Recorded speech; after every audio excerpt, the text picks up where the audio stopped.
আসামির মতন সুবহানাল্লাহ বলেন। চুপি চুপি বাচ্চাটার কাছে গিয়ে গালে একটা চুমু দিয়ে বলতেছে, বাবা আজকে তোমার বাবা কোনো কাজে আটকে গেছে, হয়তো তোমার বাবা আজকে আসতে পারবে না, আমি তোমার বাবার দরদ নিয়ে তোমার জন্য খাবার আনছি, বাবা এই খাবার তুমি গ্রহণ করো। ছোট বাচ্চা বলতেছে, পথিক তুমি কি আল্লাহর কোরআন পড়ো নাই? জোরে কান সুবহানাল্লাহ।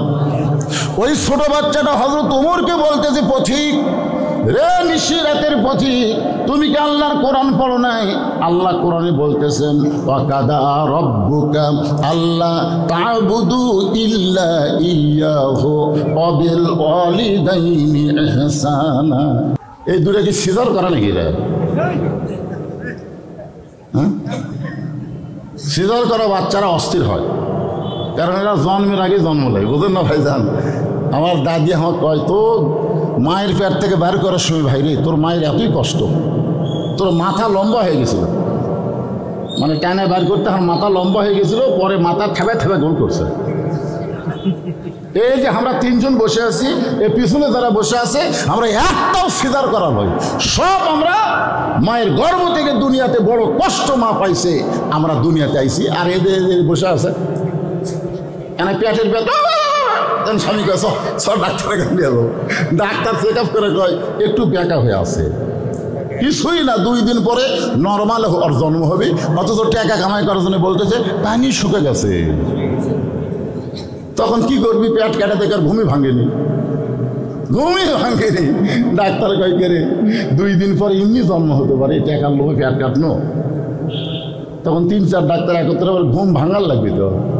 তখন ঘুম কি করে ভাঙ্গায়? পেটের ভিতর থেকে বার করে পাও ধরে এইরকম একটা ঘুরান দেয়, মাথার বলছে এই ঘুরান দেয়, এই ঘুরান করে কান্না ওঠে। এখন মোবাইল ছাড়া ভাত খায় না, মোবাইল ছাড়ার কান্না বন্ধ হয় না। জোরে করে কথা ঠিক কিনা? এই সিজার করা বাচ্চারা খুবই অস্থির, এ কয়টা দিয়ে কি আল্লাহ ভালো মানে।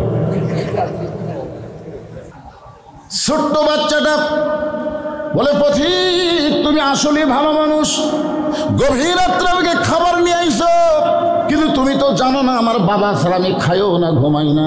সঙ্গে সঙ্গে হয়তো ওমর ওই ছোট্ট বাচ্চাকে কান্দে তুলে নিলেন। জোরে কান সুবহানাল্লাহ। তোমার অন্তরে কি কোনো দয়া মায়া নাই? এত গভীর রাত হয়ে গেছে, এখন পর্যন্ত তোমার গোস্ত সিদ্ধ হয় না।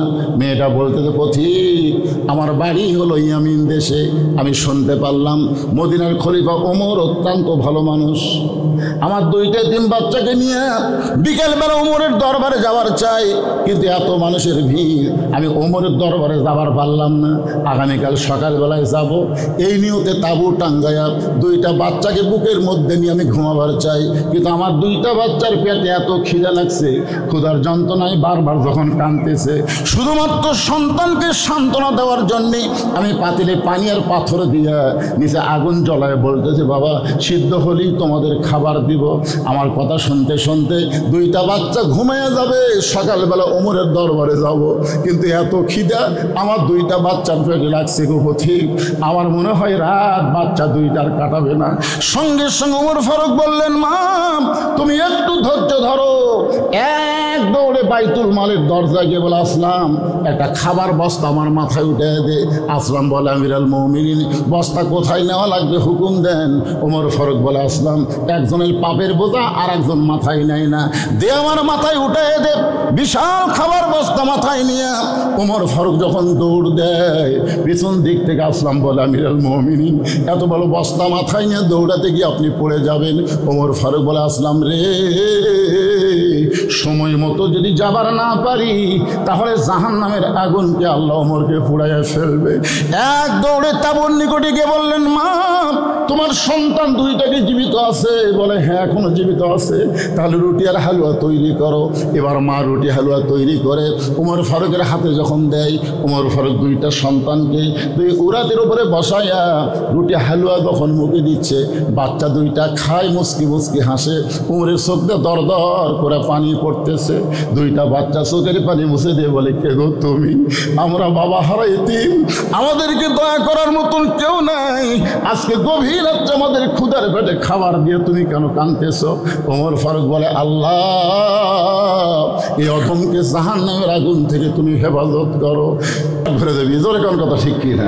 ওমর ফারুকের বিবির খাওয়া, স্বামী স্ত্রী মিলে যখন দোয়া দরুদ করে খাবার শুরু করবেন, এমন সময় ওয়াইযা হাকামতুম বাইনান নাস আন তাহকুমু বিল আদল, ওমর ফারুকের বিবেক বলতেছে, ওমর যাকে কারাগারে বন্দি করছো সে যদি বাড়ির অভিভাবক হয় আর অভিভাবক যদি কারাগারে বন্দি থাকে, তাহলে বাড়ির খবর না নিয়ে তুমি কেমনে খাও? তোমার খাওয়া না হয় কারাগারের বন্দি আসামি দিয়ে এলে, কিন্তু সে যদি বাড়ির অভিভাবক হয় আর অভিভাবক যদি কারাগারে বন্দি থাকে, তাহলে তার বাড়ির খবর না নিয়ে তুমি কেমনে খাও? সঙ্গে সঙ্গে ওমর ফারুক খাওয়া বন্ধ করে দিলেন। বউ বলতেছে, আপনি কি খাবেন না? বলে, আমার খাবার তাকে দিয়ে আসলাম, সে যদি বাড়ির অভিভাবক হয় আর বাড়ির খবর না নিয়ে কেমনে খাবো? বউ বলতেছে, আপনি যখন খাবেন না আমারও দরকার নাই। টোপলা বান্ধা স্বামীকে বলতেছে, তাহলে চলে যান, যাকে আপনি কারাগারে বন্দি করেছেন তার পরিবারের কাছে আপনি চলে যান। জোরে কান সুবহানাল্লাহ। গভীর রাত্রে হযরত ওমরের বউ স্বামীকে কত বিশ্বাস করছে দেখেন। মরদ মানুষ জেলখানাত বন্দি, তাহলে বাড়িতে কি মানুষ আছে? কথা কন না কেন? স্বামী বলতেছে, এই সমস্ত খাবার তার পরিবারের কাছে দিয়ে আসেন। আমি যদি কোনো মেয়ে মানুষের কাছে যাবার চাই খাবার নিয়ে, আর বউ যাবার দিবি? যত বড়ই হুজুর হয় এখন পর্যন্ত বউ আমার সন্দেহ করে। একদিন মোবাইল অন করে ঘুমাচ্ছি, ইতিমধ্যে কল করছে, আর বউ মনে করি স্বামী ঘুম পাড়তেছে, যাই কল ধরছে, যেই কল ধরছে মেয়ে মানুষ। তো মেয়ে মানুষ হুজুর কল করছে, আমার বউ বলতেছে, আপনি কে? বলে, আমি হুজুরকে ভালোবাসি। আমি হুজুরকে ভালোবাসি, মাঝে মধ্যে হুজুরের সাথে কথা কই। আমি তো ঘুমের মধ্যে আছি, ঘুমোর থেকে উঠে দেখে বুঝলেন আমার বউ খালি টিয়াপা মাছের মতো মুখ করে বসে আছে। আমি বললাম, কে গো, তোমার দাঁতের অসুখ বাড়লো নাকি? আপনি কি ওয়াশ করেন না লুচ্চামি করেন? ভাই আপনি ওয়াশ করেন না লুচ্চামি করেন? আমি বললাম, কে রে এত জোরে কথা, রাস্তার ধারে দাঁড়িয়ে কি হয়েছে? আপনি ঘুমাইছিলেন, এই যে মেয়ে মানুষ কল করছে, এই নাম্বার। আমি বললাম, আপনি কে? বলে, হুজুরকে ভালোবাসি।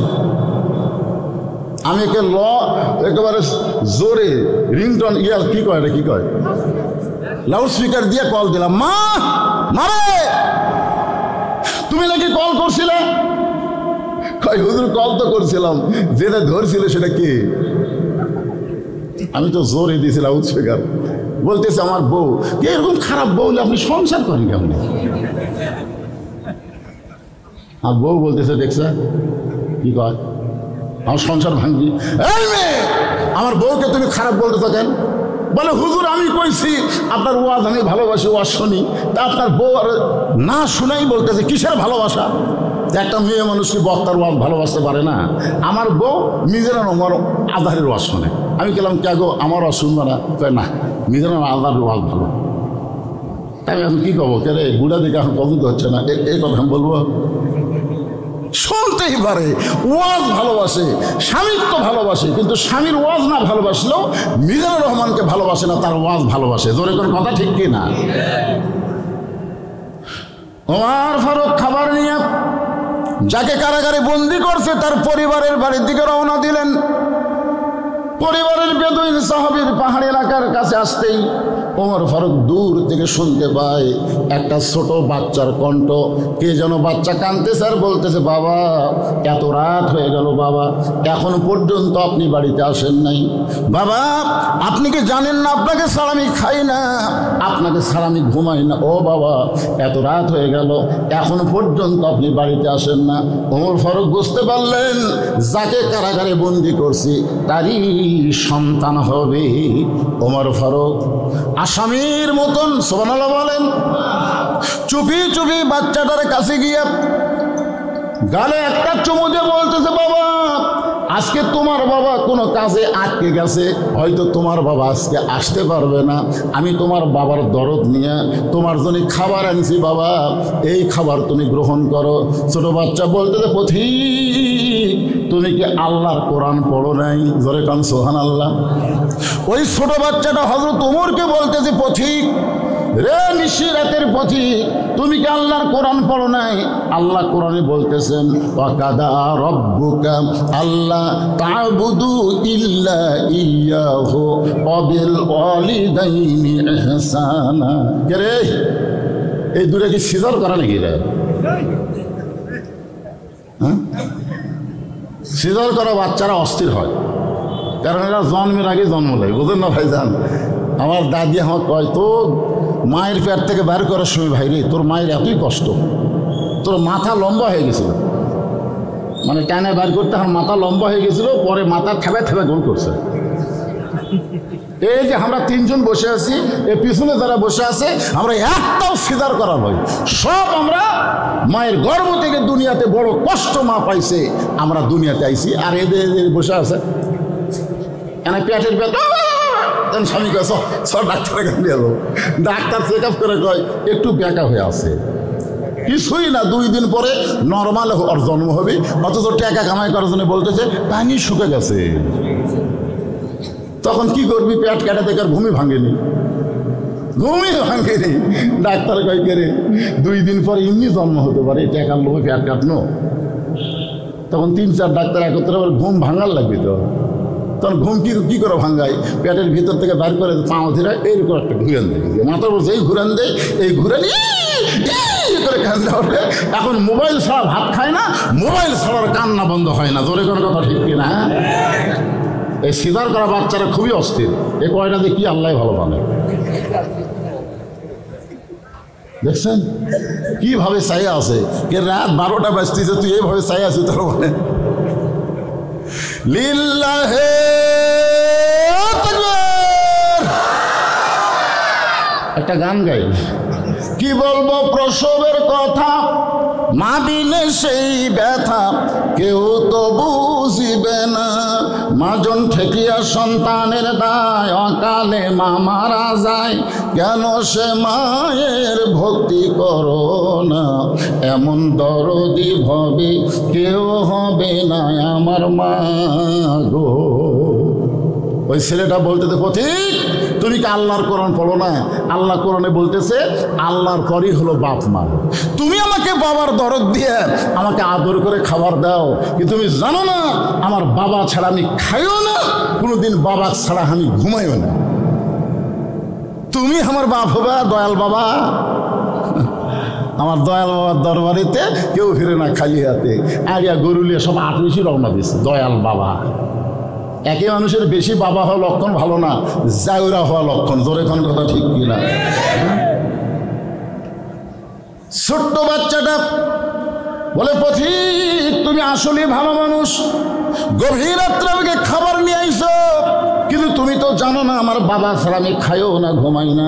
সঙ্গে সঙ্গে হয়তো ওমর ওই ছোট্ট বাচ্চাকে কান্দে তুলে নিলেন, জোরে কান সুবহানাল্লাহ।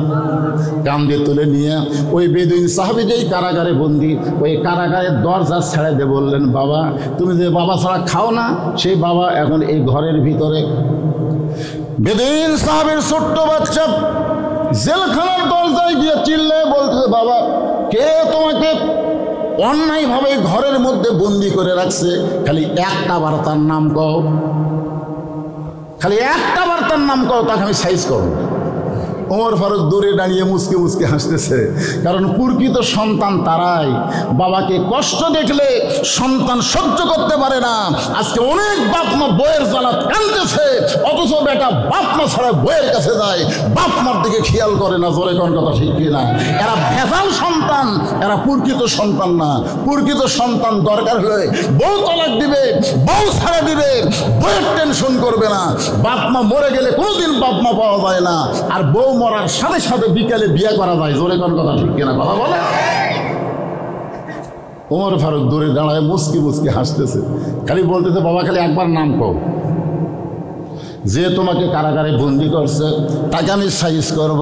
সঙ্গে সঙ্গে বেদুইন সাহাবী বলতেছে বাবা যে আমাকে কারাগারে বন্দি করছে তার নাম হলো হযরত ওমর। যেই কইছে হযরত ওমর, ওই ছোট বাচ্চা দরজাত বসে বলতেছে বাবা ওই মহামানব যখন তোমাকে কারাগারে বন্দি করছে তাহলে নিশ্চয়ই তুমি অন্যায় করছো। আপনারা বলেন ওই ছেলে কি ওমরকে কোনোদিন দেখছে? কিন্তু যখনই নাম শুনছে তখন বলেন তো কার পক্ষে? বাপের পক্ষে। কিন্তু কি বলছে? কারণ নাম কও, খালি নাম কও, আমি সাইজ করবো। যেই নাম কইছে সঙ্গে সঙ্গে দরজাত বসে বলতেছে, বাবা ওই মহামানব যখন তোমার কারাগারে বন্দি করছে তখন নিশ্চয়ই তুমি অন্যায় করছো। এখনো হযরত ওমরের নাম শুনে ওই ছোট বাচ্চা মহামানব বলার পিছনে কারণ হলো ওই বাচ্চা বাপের কাছে ঘুমায়, যে রাত্রে ঘুম ধরে না সেই দিন তার বাবা হযরত ওমর ফারুকের জীবনী ওয়াজ করে। তুমি জানো বাবা, আমাদের একটা আমির আছে,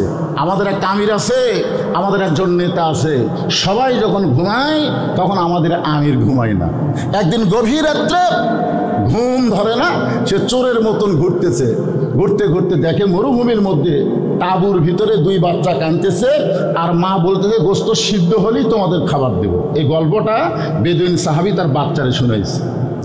ওমর ফারুক দূরে থেকে চিন্তা করে যে এত রাত হয়ে গেল, দুম্বার গোশত হলে 8 ঘন্টা লাগবে, উটের গোশত হলো বড় জোর 1 ঘন্টা লাগতে পারে, এত গভীর রাত হয়ে গেছে এখন পর্যন্ত সিদ্ধ হয় না, এটা কেমন মা?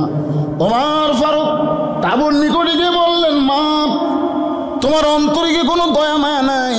এত গভীর রাত হয়ে গেছে এখন পর্যন্ত তোমার গোশত সিদ্ধ হয় না। মেয়েটা বলতেছে, পথিক আমার বাড়ি হলো ইয়ামিন দেশে, আমি শুনতে পারলাম মদিনার খলিফা ওমর অত্যন্ত ভালো মানুষ, আমার 2-3 বাচ্চাকে নিয়ে বিকেলবেলা ওমরের দরবারে যাওয়ার চাই, কিন্তু এত মানুষের ভিড় আমি ওমরের দরবারে যাবার পারলাম না, আগামীকাল সকালবেলায় যাব। এই নিয়তে তাঁবু টাঙ্গায়া 2টা বাচ্চাকে বুকের মধ্যে নিয়ে আমি ঘুমাবার চাই, কিন্তু আমার 2টা বাচ্চার পেটে এত খিদা লাগছে, ক্ষুধার যন্ত্রণায় বারবার যখন কাঁদতেছে, শুধুমাত্র সন্তানকে সান্ত্বনা দেওয়ার জন্যে আমি পাতিলে পানি আর পাথর দিয়া নিচে আগুন জ্বলায় বলতেছে, বাবা সিদ্ধ হলেই তোমাদের খাবার দিব। আমার কথা শুনতে শুনতে 2টা বাচ্চা ঘুমাইয়া যাবে, সকালবেলা ওমরের দরবারে যাব, কিন্তু এত খিদা আমার 2টা বাচ্চার পেটে লাগছে গো পথিক, আমার মনে হয় রাত বাচ্চা 2টার কাটাবে না। সঙ্গে সঙ্গে ওমর ফারুক বললেন, মা তুমি একটু ধৈর্য ধরো। এক দৌড়ে বাইতুল মালের দরজায় গিয়ে বলে, আসলাম একটা খাবার বস্তা আমার মাথায় উঠে দে। আসলাম বলে, আমিরুল মুমিনিন বস্তা কোথায় নেওয়া লাগবে হুকুম দেন। ওমর ফারুক বলে, আসলাম একজনের পাপের বোঝা আর একজন মাথায় নেয় না, দে আমার মাথায় উঠে দে। বিশাল খাবার বস্তা মাথায় নিয়ে ওমর ফারুক যখন দৌড় দেয়, পিছন দিক থেকে আসলাম বলে, আমিরুল মুমিনিন এত বড় বস্তা মাথায় নিয়ে দৌড়াতে গিয়ে আপনি পড়ে যাবেন। ওমর ফারুক বলে, আসলাম রে সময় মতো যদি যাবার না পারি তাহলে জাহান্নামের আগুনকে আল্লাহ ওমরকে পুড়াইয়া ফেলবে। এক দৌড়ে তাঁবুর নিকটে গিয়ে বললেন, মা তোমার সন্তান 2টাকে জীবিত আছে? বলে, হ্যাঁ এখনো জীবিত আছে। তাহলে রুটি আর হালুয়া তৈরি করো। এবার মা রুটি হালুয়া তৈরি করে ওমর ফারুকের হাতে যখন দেয়, ওমর ফারুক 2টা সন্তানকে 2 উরাতের উপরে বসাইয়া রুটি হালুয়া যখন মুখে দিচ্ছে, বাচ্চা 2টা খায়, মুচকি মুচকি হাসে, উমরের চোখ দিয়ে দর দর করে পানি পড়তেছে। 2টা বাচ্চা চোখের পানি মুছে দিয়ে বলে, কে গো তুমি? আমরা বাবা হারা এতিম, আমাদেরকে দয়া করার মতন কেউ নাই, আজকে গভীর রাত্রে আমাদের ক্ষুধার পেটে খাবার দিয়ে তুমি কেন কাঁদতেছ? ওমর ফারুক বলে, আল্লাহ এই অধমকে জাহান্নামের আগুন থেকে তুমি হেফাজত করো। তাঁবুর ভিতর থেকে মহিলা বলে, পথিক দুনিয়াতে ভালো মানুষের গল্প শুনেছি, কিন্তু মানুষ এত ভালো হয় কোনোদিন কল্পনা করি নাই। আজকে তোমাকে দেখে মনে হচ্ছে উমর যদি মদিনার খলিফা না হইয়া আল্লাহ তোমাকে যদি মদিনার খলিফা বানাইতো তাহলে মদিনা যেন আল্লাহর জান্নাত হয়ে যেত। বেদিন সাহাবের সন্তান বলে, বাবা যে হযরত ওমর রাতে ঘুম না পায় না দুঃখী মানুষের কষ্ট দূর করে, সেই হযরত ওমর যখন তোমাকে কারাগারে বন্দি করছে তাহলে নিশ্চয়ই তুমি অপরাধ করছো। বাবা, ও বাবা, হযরত ওমর কোথায় থাকে বাবা? খালি আমাকে বলেন, আমি ওমর ফারুকের কাছে যাইয়া তার পাও ধরা হলেও আপনাকে আমি কারাগার থেকে মুক্ত করবো ইনশাআল্লাহ। বেদিন সাহাবীকে ছেলে বলতেছে, বাবা হযরত ওমর কোথায় থাকে? বেদিন সাহাবী মুচকি মুচকি হাসের বলে, পাগলা ওমরের কাছে যাইয়া তোর বাপকে জেলখানা থেকে বের করে পারবি না। বলে, তাহলে কার কাছে যাওয়া লাগবে? বলে, শিক্ষামন্ত্রী হযরত আলীর কাছে যা। ওমর ফারুক যখন মদিনার খলিফা ছিলেন ওই সময় শিক্ষামন্ত্রী ছিলেন হযরত আলী। ধরে কোন সুবহানাল্লাহ। আচ্ছা, একটা জিনিস আপনারা ধারাবাহিকতা শোনেন, আল্লাহ নবী যখন মদিনার রাষ্ট্রপতি ছিলেন তখন শিক্ষামন্ত্রী হলেন হযরত আলী। আবু বকর রাদিয়াল্লাহু যখন মদিনার খলিফা ছিলেন তখন শিক্ষামন্ত্রী হচ্ছেন হযরত আলী। উমর ফারুক যখন মদিনার খলিফা শিক্ষামন্ত্রী হযরত আলী। ওসমান গনি যখন মদিনার খলিফা তখনও শিক্ষামন্ত্রী হযরত আলী। জোরে খান সুবহানাল্লাহ। তাহলে এতগুলা খলিফা পাল্টাচ্ছে কিন্তু শিক্ষামন্ত্রী পাল্টায় না। আজকে কোরআনের শাসন যদি চালু থাকতো, এমন একজন মানুষকে শিক্ষামন্ত্রীর দায়িত্ব দেওয়া হতো, সে সমস্ত শিক্ষার আগে আল্লাহর কোরআন শিক্ষার গুরুত্ব দিত। খায়রুকুম মান তাআল্লামাল কোরআন ওয়া আল্লামাহ। জোরে বলেন কথা ঠিক কিনা? শালা এমন নাস্তিক সব শিক্ষামন্ত্রী হয়, একদম বাগদম ঘরদম সবের ঢাক ঢোলক ঝাঁদর ভাষে এই মিথ্যা শিক্ষার জন্য হাজার হাজার কোটি টাকা বাজেট করে। আর জালিকাল কিতাবুল আরাইবে হুদাল লিল মুত্তাকিন ছায়া চিন্তা চলান লাগে। জোরে কথা কর না। শিক্ষামন্ত্রী বোঝা লাগবে না? তুমি যদি তোমার বাবাকে জেলখানা থেকে বাঁচাবার চাও তাহলে শিক্ষামন্ত্রী হযরত আলীর কাছে যাও। তোমার বাবা এমন 3টা ওয়াজ করেছে, ওই জায়গায় যদি হযরত আলী থাকতো তাহলে তোমার বাবাকে আজকে কারাগারে থাকা লাগতো না, তোমার বাবার মাথায় মুকুট পরাতো। জোরে গান সুবহানাল্লাহ। কিন্তু আমি যে 3টা ওয়াজ করছি, এই ওয়াজ করার সময় সবাই আছে কিন্তু শিক্ষামন্ত্রী ছিল না, যার কারণে আজকে জেলখানা। ছেলে বলতেছে, বাবা কি ওয়াজ করছেন? ভাই তুই তো ওয়াজ বুঝবো না, উমর ফারুকে যখন বুঝবার পারিনি তুই বুঝতে পারবি তো মুখস্থ কর। কারণ ছোট বাচ্চারা কোরআন শরীফ বোঝে না, খালি মুখস্থ করে। জোরে খান কথা ঠিক কিনা? দেখবেন সকালবেলা এসে দেখবেন খালি ঝুঁকতিচার পড়তিছে। তবে একজন বললেন, কি পড়িস রে? পড়ি হুজুর, কিন্তু বুঝি না। কারণ বোঝা কথা কর না কেন? এরা যে কোরআন শরীফ মুখস্থ করছে, একটা হাফেজ সাহেব যদি বলেন যে বাকারা মানে কি, তাই হয়তো কথা পারবে না, কিন্তু গোটা কোরআন সে আপনাকে শোনাবে, কিন্তু কোরআনের অর্থ বোঝে না। কারণ ছোট বাচ্চাদের জন্য আমরা যখন প্রাইমারিতে পড়তাম তখন আমাদেরকে নামতা মুখস্থ করাতো। 2 কে 2, 2 দোকানে 4, 3 দোকানে 6 বলতাম, এটা মানেকে বোঝা লাগবে না, বড় হলে বুঝবি, এখন খালি মুখস্থ কর। আজকে ছোট বাচ্চারা কোরআন মুখস্থ করতেছে, কোরআন যখন হেফজ হয়ে যাবে, যখন কিতাবখানায় ভর্তি হবে, তখন আবার তাকে কোরআনের ব্যাখ্যা বিশ্লেষণ বোঝানো হবে। জোরে কোন কথা ঠিক কিনা? তো ছোট বাচ্চার কি করা, বোঝার বয়স না মুখস্থ করার বয়স? বেদিন সাহেব বললেন, আমি যে 3টা ওয়াজ করছি খালি মুখস্থ করা আলী পর্যন্ত যদি যাবার পারিস তাহলে তোর বাপক আর জেলখানা থাকা লাগবে না। 1 নম্বর ওয়াজ হলো ইন্নুহিব্বুল ফিতনা, আমি ফিতনাকে মহব্বত করি, এটা আমি আপনাদের বোঝানোর জন্য বলতেছি। 2 নম্বর হলো ইকরাহুল হক, 3 নম্বর ওয়াশহাদু মা লাম আরা। ছেলে বলতেছে, আর একবার বলেন। ইন্নুহিব্বুল ফিতনা, ইকরাহুল হক, ওয়াশহাদু মা লাম আরা। ছেলে বলতেছে, আব্বু আর একবার বলেন।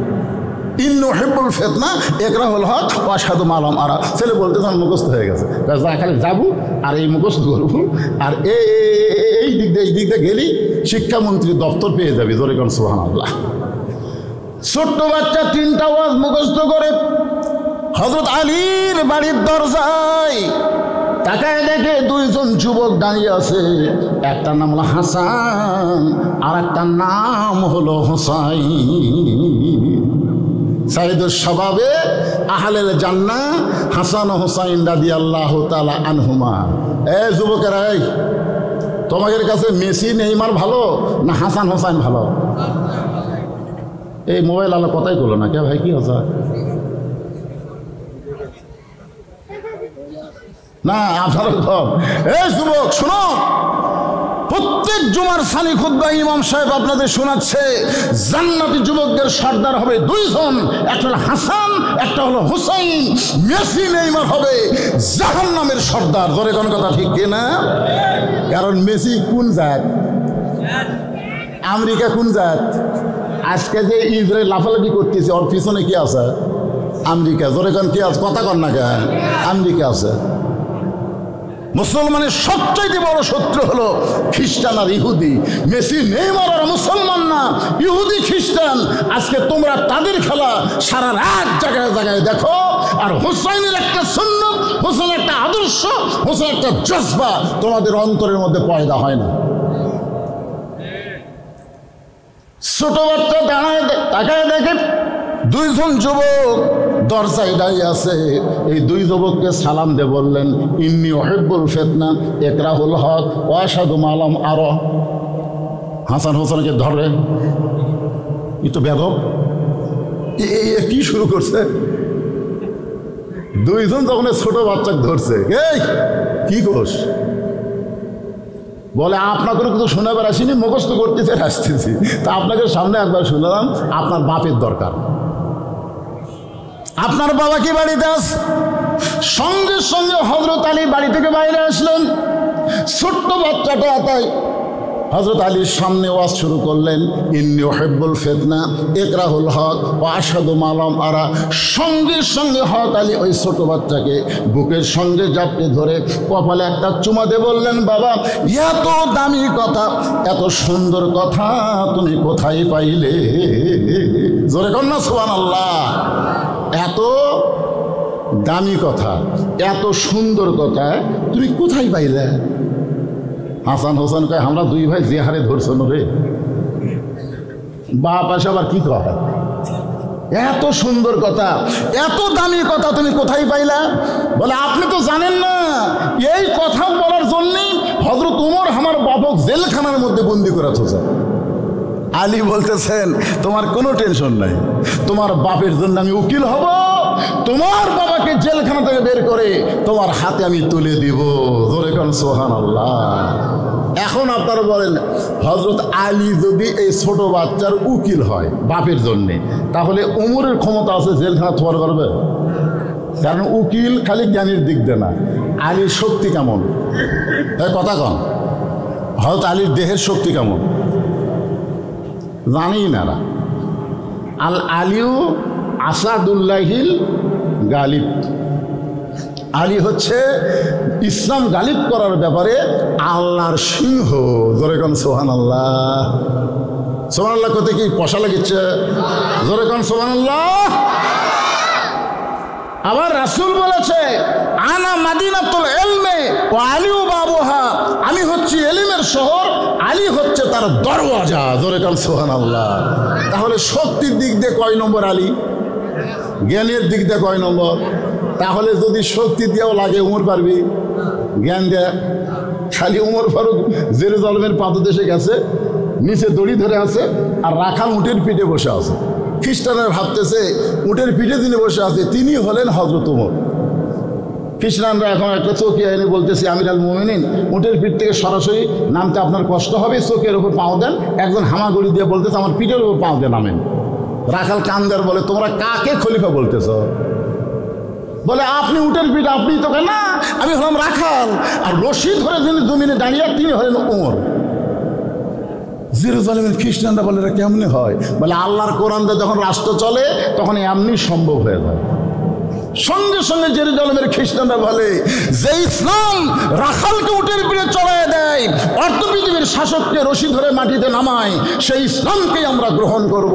সমস্ত খ্রিস্টান কলেমা পড়ে মুসলমান হয়ে গেল। ধরে কোন সুবহানাল্লাহ। কিন্তু ওদের মধ্যে একজন ব্যাকা, আপনি যতই ওয়াজ করেন, এখানে অনেক আল্লাহর বান্দা আছে ফজর নামাজ পড়বি না, এরকম আছে না নাই? জোরে গান আছে নাই? ওদের মধ্যে একজন ব্যাকা আছে, ওই মুসলমান না হয়ে পাদ্রির কাছে গেছে, খ্রিস্টান ধর্ম যারা প্রচার করে পাদ্রির কাছে গিয়ে বলতেছে, হুজুর ঘরের মধ্যে তো ভালোই আরাম করতেছেন, কিন্তু মদিনার থেকে উমর এসে সবগুলো মুসলমান বানাচ্ছে, আপনি জানেন? পাদ্রি দৌড়ে এসে বলতেছে, আমির আল মুমিনিন উমর, এরা বোঝে না তাই এরা মুসলমান হচ্ছে, আমিও মুসলমান হব। উমর ফারুক বললেন, তাহলে কলমা পড়েন। পাদ্রী বলতেছে, আমার 4টা প্রশ্নের উত্তর দিলে আমি মুসলমান হব। উমর ফারুক বললেন, কি প্রশ্ন? বলে, 1 নম্বর প্রশ্ন হলো, পৃথিবীর এমন কোন কারাগার যেখানে কয়েদি নিঃশ্বাস নেবার পারে না, জীবিত থাকে, এ কারাগারের নাম বলা লাগবে।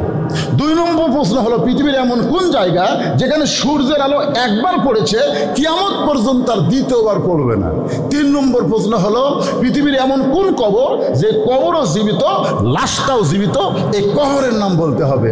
4 নম্বর প্রশ্ন হলো, পৃথিবীর এমন কোন 2 ভাই একই সঙ্গে জন্মগ্রহণ করছে, আবার একই সঙ্গে বহু বছর পরে তারা মারা গেছে, কিন্তু এক ভাইয়ের চাইতে 100 বছরের বড়। কি বুঝলেন? একই সাথে জন্মিছে, আবার একই সাথে মারা গেছে, এক ভাইয়ের চাইতে 100 বছরের বড়। উমর ফারুক বলতেছে, এমন প্রশ্ন আমি জীবনেও শুনিনি, উত্তর দেবো কোত্থেকে? পাদ্রী বলতেছে, তাহলে আমি আর মুসলমান হলাম না।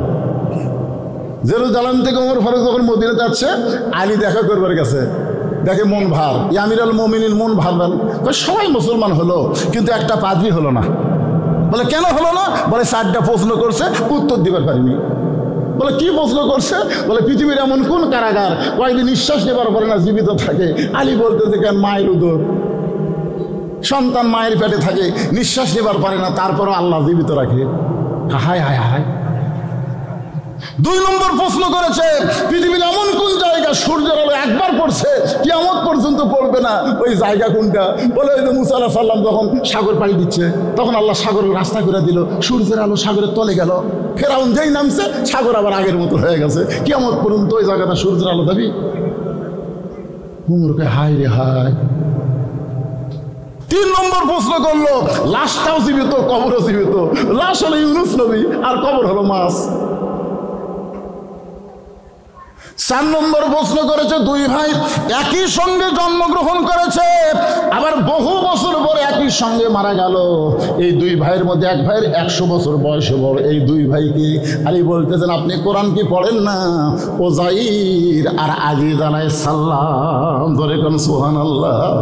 সঙ্গে সঙ্গে উমর ফারুক আলীকে বুকের মধ্যে জাপটে ধরে বলে, আলী রে, এই কারণে রাসূল বলেছেন আনা মাদিনাতুল ইলমি ওয়া আলী বাবুহা, আমি হচ্ছি এলিমের শহর, আলী হচ্ছে তার দরওয়াজা। আল্লাহু আকবার।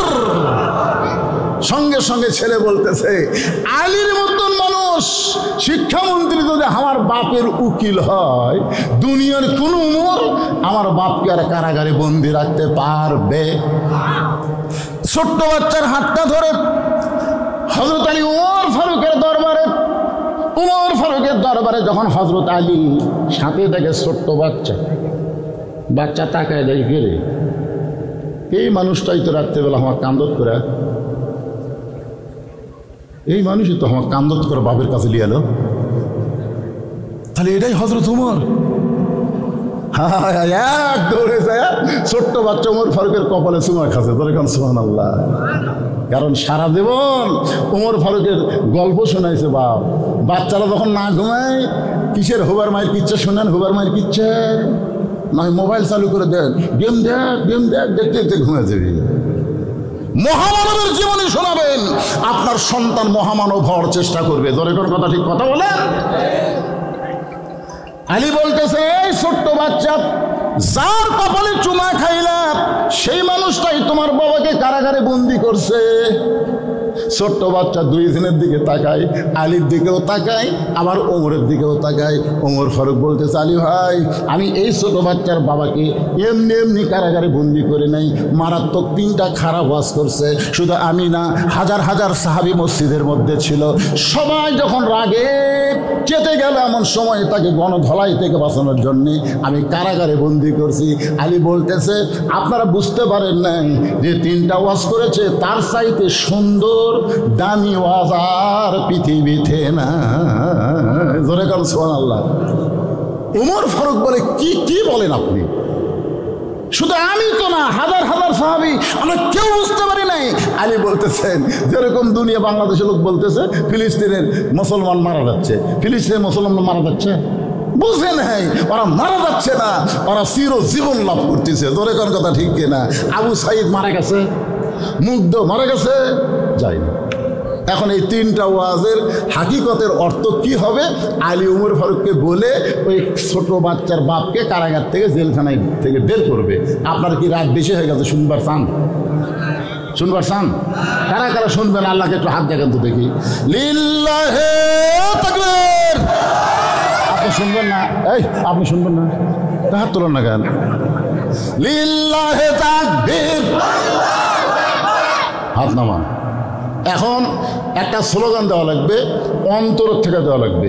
আমি যেই বলবো আল কোরআনের আলো, আপনার বলবেন সব জায়গায় যা আলো। বলতে পারবেন না ভাইজান? আল কোরআনের আলো, কোরআন হাদিস যেখানে,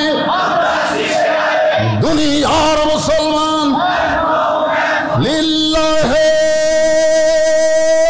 তাকবীর। বিশ্বাস করেন এখন বাজতেছে রাত 12:15। না হোক